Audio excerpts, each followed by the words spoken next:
नमस्कार, मी महागुजरात सीडमधनं आशिष वरंबे। आज आपण बोरगाव या गावी सागर इंगळे यांच्या शेतामध्ये आलेलो आहे।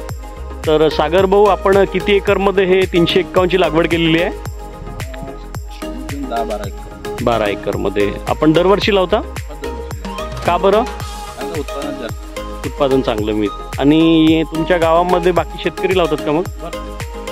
आणि पुढे जाऊन अजून याच्यावर तुम्हाला काय अपेक्षा आहे?